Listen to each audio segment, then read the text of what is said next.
5 years ago today, the West took it upon itself to use NATO to overthrow Libyan leader Muammar al-Gaddafi, not for any humanitarian threat to civilians as had been repeatedly claimed, but because his planned rollout of a new currency to be used across Africa posed a palpable existential threat to central banks at the heart of the Western financial and political system. Long theorized to be the actual vehicle for Gaddafi's downfall, the gold dinar-based, Pan-African currency motive came to light in nascent 2016 in one of more than 3,000 of Hillary Clinton's emails released by the State Department, conveniently timed with the New Year's holiday to abate outrage or repercussions. And outrage there should still be. Plenty of false posturing in the lead-in to the ultimate overthrow of the Gaddafi regime should sour public trust in the West's geopolitical motives, as a prime example of embroiling itself in unnecessary conflict every time a nation threatens to gain too much independence. In March 2011, amid heightening rebellion of the Arab Spring, chaos came to Libya's second-largest city, Benghazi, and the West and its allies quickly capitalized on those events to partake in a falsely premised rebellion of its own. Citing a decades-old UN Security Council resolution to invoke a nefarious no-fly zone over Libya to protect civilians, the United States, UK, France, and others began a bombing campaign on March 19. In actuality, of course, that protection was of the central bank monopoly and, in particular, France's financial interests in the historically French colonial region. We are doing it to protect the civilian population from the murderous madness of a regime that in killing its own people has lost all legitimacy, railed French President Nicolas Sarkozy, who played a key role in Gaddafi's fated demise. Colonel Gaddafi has made this happen. He has lied to the international community. He continues to brutalize his own people, British Prime Minister David Cameron also asserted. We cannot allow the slaughter of civilians to continue. As head of the U.S. State Department, Hillary Clinton intoned the scripted narrative, heralding the intervention in Libya as a need to protect civilians, and it is to provide access for humanitarian assistance. In the years leading up to the decision to topple the Libyan government, Gaddafi had made amends for the nation's terrorism pockmarked history, even agreeing to abandon and dismantle its chemical and nuclear weapons programs.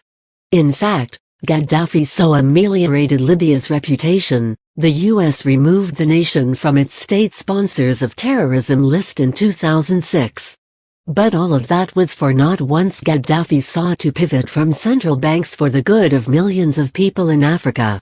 In the aforementioned memo released by the State Department, longtime Clinton confidant Sidney Blumenthal wrote the Secretary of State on April 2, 2011, under the heading, France's Client and Gaddafi's Gold, about several pertinent concerns in the ongoing siege on Libya. It seemed to Blumenthal toppling Gaddafi might be a more cumbersome task than originally imagined, in part because the leader had nearly bottomless financial resources to continue indefinitely combating NATO and allied forces. Blumenthal wrote, on April 2, 2011, sources with access to advisors to Saif al-Islam, Gaddafi stated in strictest confidence that while the freezing of Libya's foreign bank accounts presents Muammar Gaddafi with serious challenges, his ability to equip and maintain his armed forces and intelligence services remains intact. According to sensitive information available to these individuals, Gaddafi's government holds 143 tons of gold, and a similar amount in silver. During late March 2011, these stocks were moved to Sabha, southwest in the direction of the Libyan border with Niger and Chad, taken from the vaults of the Libyan Central Bank in Tripoli. Indeed, the extent of the threat to the West's central financial monopolies from the gold dinar-backed currency is made astonishingly clear as the now notorious memorandum continues. This gold was accumulated prior to the current rebellion and was intended to be used to establish a Pan-African currency based on the Libyan golden dinar. This plan was designed to provide the Francophone African countries with an alternative to the French franc (CFA). Source comment. According to knowledgeable individuals, this quantity of gold and silver is valued at more than $7 billion. French intelligence officers discovered this plan shortly after the current rebellion began, and this was one of the factors that influenced President Nicolas Sarkozy's decision to commit France to the attack on Libya. Those unnamed sources cited 5 major points of concern for Sarkozy over Gaddafi's innovative plan to escape Western control. A desire to gain a greater share of Libya oil production. B. Increase French influence in North Africa. C. Improve his internal political situation in France. D. Provide the French military with an opportunity to reassert its position in the world. E. Address the concern of his advisors over Gaddafi's long-term plans to supplant France as the dominant power in Francophone Africa. In what could best be described a gut-wrenching letter, considering the events to follow, Gaddafi, oblivious to the plot, penned a letter on April 6 to President Obama begging for an end to NATO-led airstrikes on Libya. Addressing the president as our son, referring to Obama's African heritage, the embattled leader wrote, "Unusual spellings and errors per original. We have been hurt more morally than physically because of what had happened against us in both deeds and words by you. Despite all this, you will always remain our son whatever happened. We still pray that you continue to be President of the USA. We endeavor and hope that you will gain victory in the new election campaign. You are a man who has enough courage to annul a wrong and mistaken action." Gaddafi added that for the sake of economic and security cooperation against terror, you are in a position to keep NATO off the Libyan affair for good. As you know too well, democracy and building of civil society cannot be achieved by means of missiles and aircraft, or by backing armed member of Al-Qaeda in Benghazi. But his plea, as one sent just days before the bombing began, in which Gaddafi insisted, even if Libya and the United States enter into war, God forbid, you will always remain my son, fell on purposely, criminally deaf ears.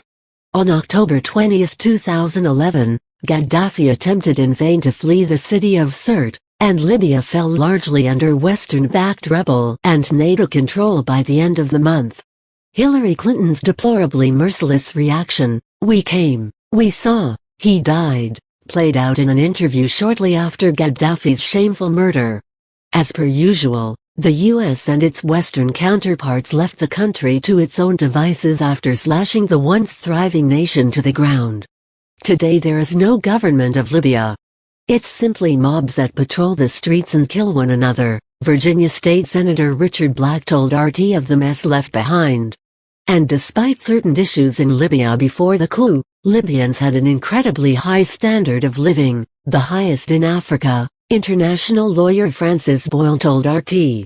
"When I first went to Libya in 1986, I was amazed by the empowerment of women. What I saw in Libya was that women could do anything they wanted to do.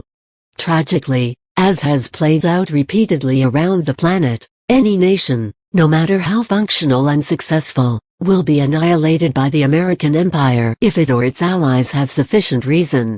As Senator Black noted, as could be of any such nation, we were willing to absolutely wipe out and crush their civilization."